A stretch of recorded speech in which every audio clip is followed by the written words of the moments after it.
Today we'll be unboxing, this is a Lenovo ThinkPad E14 Gen 5. So if you're looking for something that is light, something that is relatively powerful for a laptop, this might suit your needs. Now I get a lot of comments, I appreciate it, so this is why we're following up with new models. So let's go ahead and open this.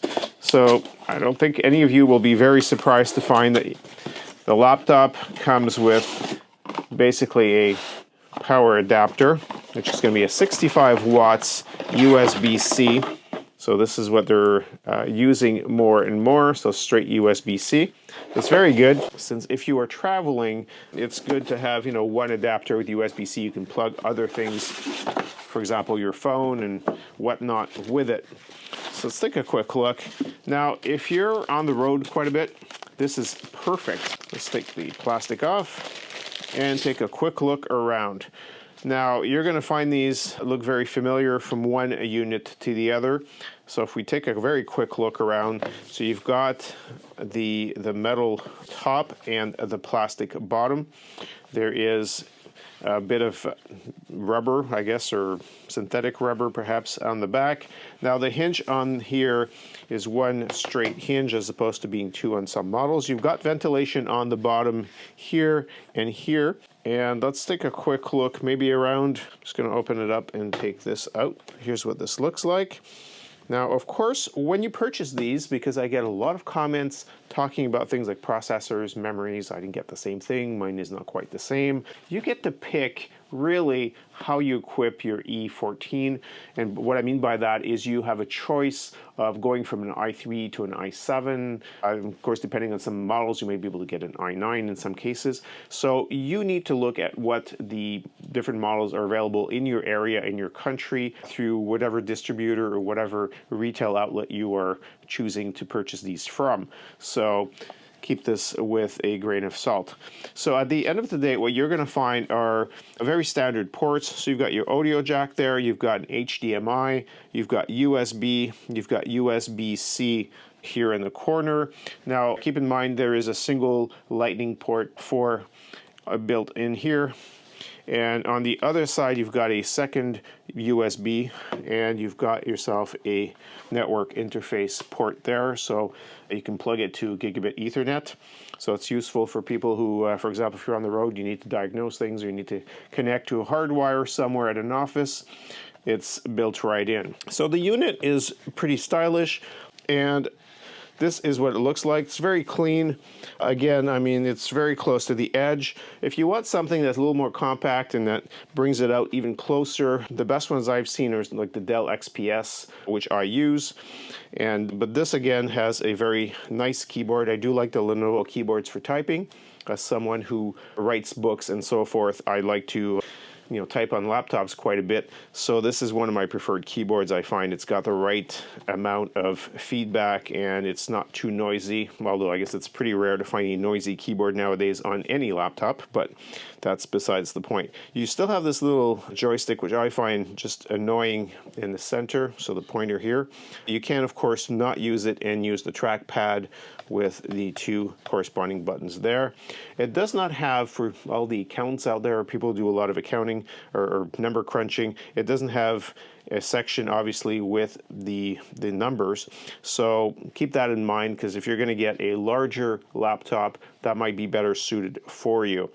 So as you can expect, you're going to get pretty much the latest and greatest at the time of recording anyways of the features on here. So we're talking about 13th gen Intel processor. We're talking about a lot of memory. So this one, for example, came with 16 gigs of RAM. Now keep in mind there's 8 gigs that is soldered to the motherboard. So what that means is you have the ability to add more RAM. However, the maximum you'll be able to add is 32. So 32 plus 8, you're at 40 gigs of RAM maximum for this unit.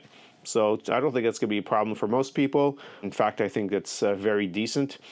And in this case, we've got an i7 in here. It's an i7 1355U.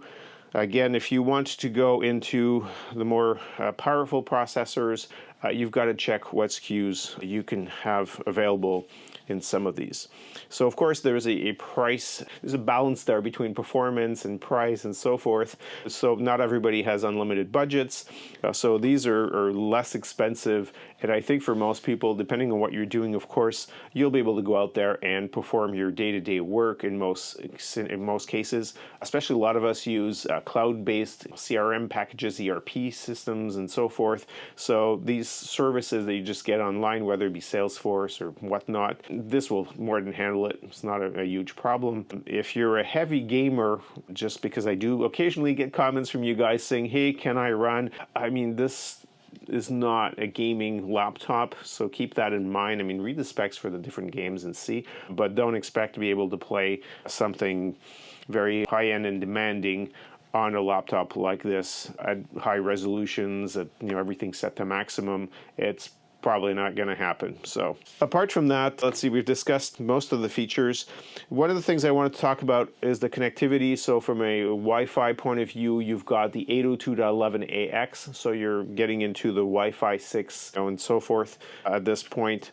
And you're also going to be getting Bluetooth 5.1. So it is, easy to connect things like headphones to it and wireless mice and maybe a wireless keyboard if you're just going to put it with a docking station, maybe somewhere further back and just using a keyboard and mouse closer to the to yourself. Some people do that. Of course, with the connectivity that you've got with the USB-C and the ports and so forth, you should be able to also connect an external screen to it using maybe the HDMI. And at that point, you've got yourself a nice little office environment that you can work with and be very productive with a laptop like this. Now, I know a lot of professionals use these. That's one of the reasons I'm reviewing them, is so you can get a feel for, what does it look like? What does it feel like? You'll notice also, I don't know if it's going to be very hard to see, but it does fold back all the way back, and there's some ventilation right out of here, right where the hinge is. So it's kind of hard to see, but it's right through here. So that will keep it nice and cool. To my knowledge, these don't get excessively warm. I know I get a lot of questions as to, hey, will this be too hot or too... Again, it all depends on how you're using it, for how long you're using it. If you're in a... I don't know if there's a heat wave where you are and you're outside in the sun and you're putting it on you. Well, I mean, you're obviously asking for more heat issues and you're going to hear the fan. In most cases, I haven't had a whole lot of people complain about heat. I think I've had one or two. In most cases, honestly, I've seen more heat-related issues with Hewlett-Packard laptops than I have with the Lenovo's. Again, maybe I just happens to be the clientele that I have and what they use it for. So if you're using Word and things like that, obviously you're not taxing a whole lot of the system. And if you're just doing simple emails and whatnot, it's a very different environment than perhaps if you're working with AutoCAD or something that is more demanding on the machine and the processor and so forth. So apart from that, the storage on here, this one has 512 gigs. That's pretty much the the minimum, not maximum, that's pretty much the minimum I would suggest you get. Why? Because over time, think about this, it comes with Windows 11 Pro. As you keep using it, you're going to get a lot of updates. It's going to keep using up more and more room. And not just for that, for things like Office, you're probably going to accumulate a lot of emails along the way. You're going to accumulate more and more software on here.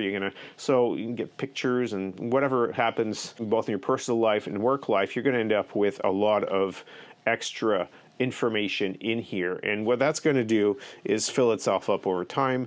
And the last thing you want to do is to have to switch your laptop because it's full and you've decided that you really can't clean it much more. I have a lot of people that have picked 256, and after a while then you have to start cutting back on the amount of cached emails you have, and so you have to start doing compromises. In some cases it gets more and more awkward, especially to say to the person, well, get an external drive, move this over. It's just not pleasant. If you want to be able to travel with all your data, it's important to have sort of adequate space for the foreseeable future. Now, also, while I'm on the subject of storage, don't forget to just double check that you've got the BitLocker turned on if you're using Windows Pro that it comes with, just to make sure things are safe in case you do lose your laptop somewhere, that someone can't just take the hard drive out.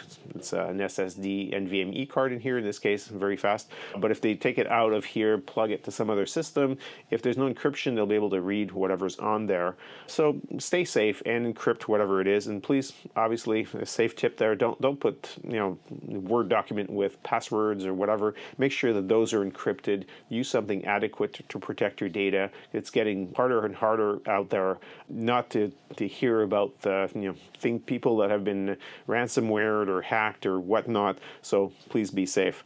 Now, I hope this was good for you. And I mean, it's got a nice display. It's 14-inch, obviously, since it's in the name of the E14. That translates to 1920 by 1200.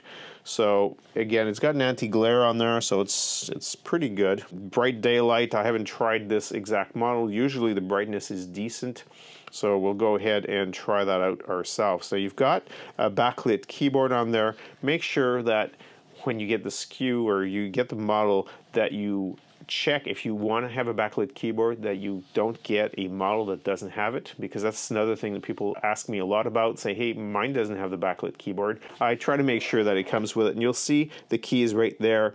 So you're able to do function this, and this will turn on and off the keyboard. On some of these, you can change the intensity. On some of them, it's just on and off. But it's not on every single model necessarily, because I keep having people that send me pictures and say, I don't have this. How come you have it?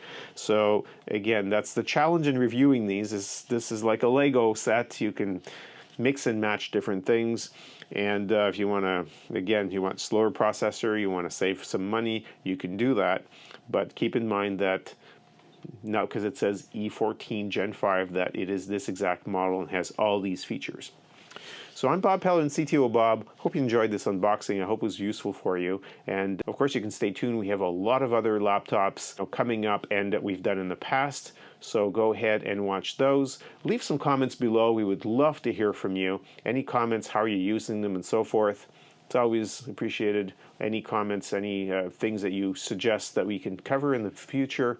And of course, you can check us out at www.ctobob.com. Thanks so much for watching this video, and we'll see you in the next one.